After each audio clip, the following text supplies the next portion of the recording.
ሰላም ጤና ይስጥልኝ ውድ የኑናስብ ቤተሰቦቻችን እንደምን ከርማችኋል? ይህ ኑ እናስብ የተሰኘው የዩቲዩብ ቻናላችን ነው። በዚህ ፕሮግራም እናንተን ያዝናናል፣ ያስተምራል እንዲሁም ይገነባል ብለን የምናስባቸውን ጥበባዊና መጽሐፍ ነክ ጉዳዮችን ወደ እናንተ የምናደርስበት ልዩ ፕሮግራም ነው። ስለሆነም አብራችሁ እንድትቆዩ ግብዣችን ነው። ለዛሬ ወደ እናንተ ለማድረስ የመረጥነው የህይወት ምሻው ስራ ከሆነው መካከል በ2011 ታትሞ ለንባብ የበቃው ማታ ማታ ከተሰኘው መጽሐፍ ውስጥ የመጽሐፉ ስያሜ የሆነውን ማታ ማታ የተሰኘውን ታሪክ ይሆናል። አብራችሁን ቆዩ። ማታ ማታ ለጥቅምት ወር የሚሞቅ ምሽት ነበር። ክረምቱ ገበያችንን ዜሮ አስገብቶት ስለነበር መስከረም ሲጠባ ከድፍን ሀገር በላይ የምንደሰተው እኛ ነን። መስከረም ግን ድርቃም ወር ነው። ብዙ ሰው አይመጣም። አዳሜ ለእንቁጣጣሽ በግ፣ ለአዲስ መጋረጃና ለልጆች ደብተርና ዩኒፎርም እንጂ ለኛ ገንዘብ ስለሌለው ወደዚህ ዝር አይልም። ጥቅምት ሲጀምር ግን ጎዳናው በመኪናዎች ይሞላል፣ በእግረኞችም ይደምቃል። የሰውነቴን ያህል ተለጥጦ ዳሌን የሚያወጣውን ደማቅ ሮዝ ቀሚስ ነው የለበስኩት። ደማቅ ሮዝ እንደኔ ላሉ ለጥቁረት ለሚቀርቡ ጠይም ሴቶች ጥሩ ቀለም ነው፣ አጉልቶ ያሳያል። ታኮ ቀጭንም ረጅምም የሆነ በፍጹም የማይመች ጫማ አድርጌያለሁ። ተለይቼ ለመታየት ከምከፍለው መስዋዕትነት አንዱ ነው። እዚህ ስቆም ለምቾት አይደለም፣ ታይቼ ለመወሰድ፣ ተወስጄ አገልግሎት ለመስጠት፣ ሰጥቼ የእንጀራዬን ገንዘብ ለመቀበል ነው። ቀሚሴን የሚመስል ሊፕስቲክ አድምቄ የተቀባሁባቸው ከንፈሮቼ ቤቱ ለመሄድ ያሰበ ባለትዳርን ከሩቅ ጠልፎ እንዲያስቀሩ፣ ወንድነቱ የፈተነውን ወጠምሻ እንቅፋት ሆነው እንዲጥሉ አድርጌ አሞጥሙጫቸው ረጅምና ቀጭን እግሮቼን ፈርከክ አድርጌ ቆሜ የማታ እንጀራዬን ጠብቃለሁ።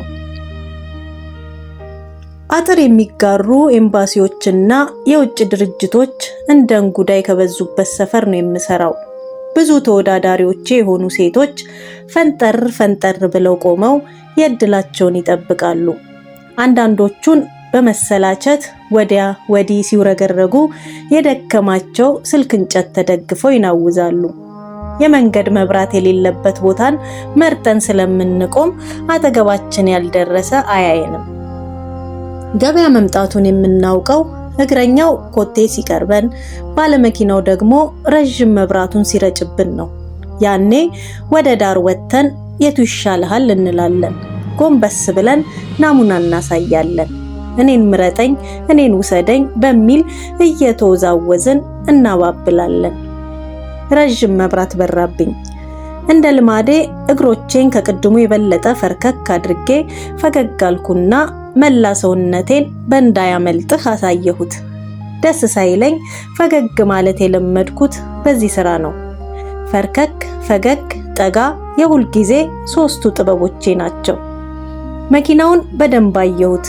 ራቫፎር አሪፍ፣ ከወሰደኝ ለዛሬ በዚህ ሊበቃኝ ይችላል ማለት ነው። አጠገቤ መጥቶ ቆመ። በከፊል የተከፈተው የፊት መስታወት ጋር ሄድኩና ጎንበስ ብዬ ውስጥ ያለውን ሰው ለማየት ሞከርኩ። ብልጭ ብልጭ የሚሉ አይኖችና ብዙ ነጫጭ ጥርሶች ብቻ ታዩኝ። ከሰል ጥቁር ነው። አፍሪካዊ ነው። በቀበቶ እንደታሰረ ተንጠራርቶ በሩን ሲከፍትልኝ በደንብ ላየው ሞከርኩ። ካሚን አለ በወፍራም ድምጽ። አፍሪካዊ ነው። ቢንጎ! ዛሬ በቀላሉ ልገላገል ነው።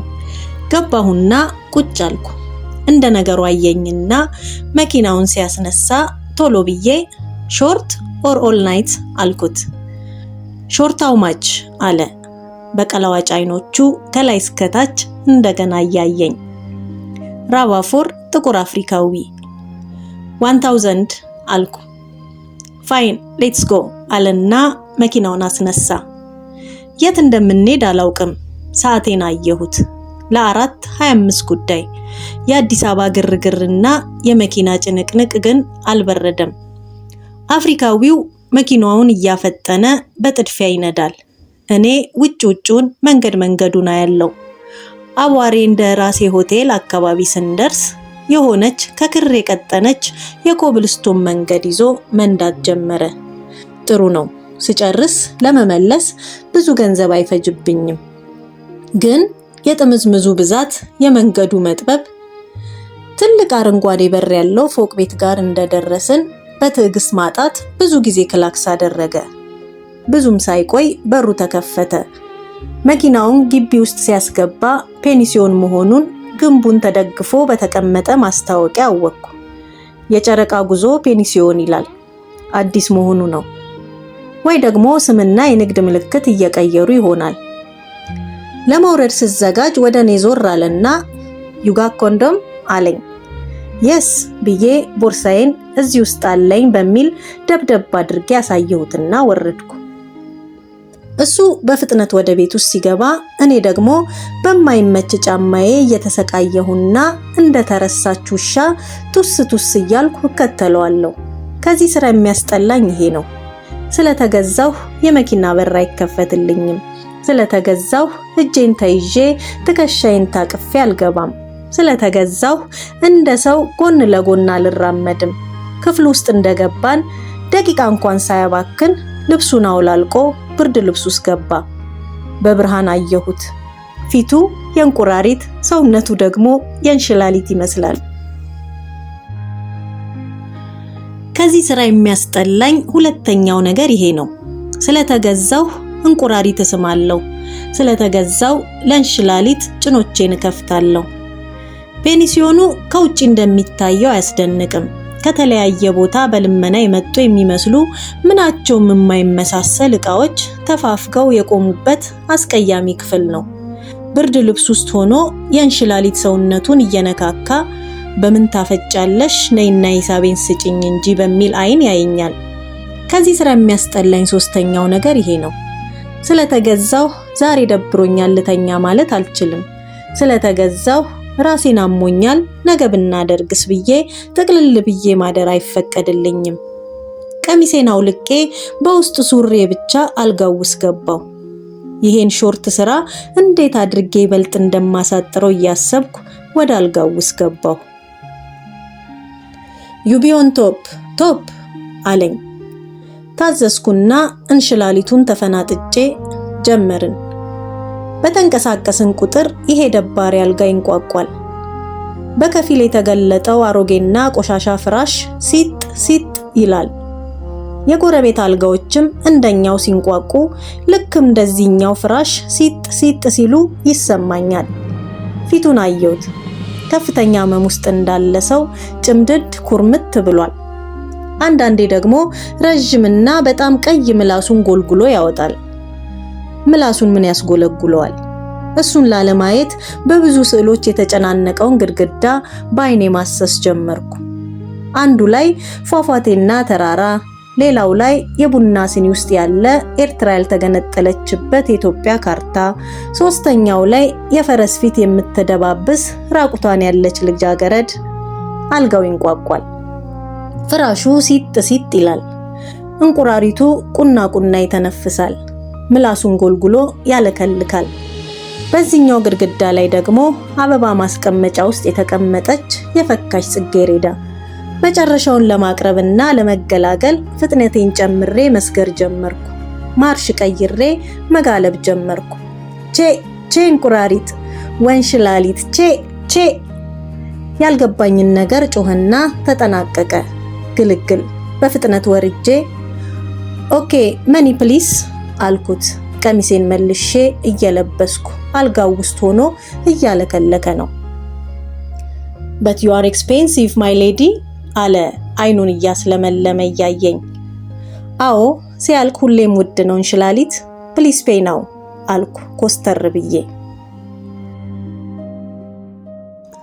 ካልጋው ውስጥ ፈንጠር ብሎ ተነስቶ ለብሶት የነበረውን ኮቱን አነሳና ከኪሱ ብሮች አውጥቶ መቁጠር ጀመረና you speak good English for a hooker አለኝ። ተቀብዬው ቆጠርኩት። 1100 ነው። ተሳስቶ ነው፣ የራሱ ጉዳይ። ገንዘቤን ቦርሳዬ ውስጥ ከተትኩና ቀጥ ብዬ ወጣው። በር ላይ ስደርስ ፕላስቲክ ወንበር ላይ የተቀመጠው ወጣቱ ዘበኛ ልክ ቀጠሮ እንዳለንና ከዚህ በፊት በየቀኑ ተገናኝተን ይሄንኑ ትዕይንት እንደደጋገምን ሁሉ ነቃ ብሎ ሲስቱ ላዳ ልጥራልሽ አለኝ። አዎ አልኩና ግንቡን ተደግፌ ቆምኩ። ነይዚ ቁጭ በይ ብሎ ወንበሩን ለቀቀልኝ። 10 ከማይሞላ ደቂቃ በኋላ ታክሲው መጥቶ ጥሩምባ ሲያሰማ ለዘበኛው 15 ብር ሰጥቼው ወደ ላዳው ገባሁ። የት ነሽ አለኝ ሹፌሩ በተሰላቸ ድምጽ። 6 ኪሎ ዩኒቨርሲቲ አልኩት እኔም በመታከት። ዛሬ እድል ቀንቶኝ ጣጣይን በጊዜ መጨረሴ ጥሩ ነው። ገብቼ ጥቅልል ልል ነው። በዚያ ላይ ነገ ሰርፕራይዝ ቴስት ይኖር ይሆናል፣ ማን ያውቃል። ለዛሬ ያቀረብንላችሁ ፕሮግራም ይሄንን ይመስል ነበር። ስለተከታተላችሁን እያመሰገንን እንደተለመደው ሐሳብ አስተያየታችሁ በኮሜንት አድርሱን። ለቤቱ አዲስ የሆናችሁ ደግሞ ቻናሉን ሰብስክራይብ በማድረግ ቤተሰብ ሁኑ። ኑ አብረን እናስብ እንላለን። መልካም ሳምንት።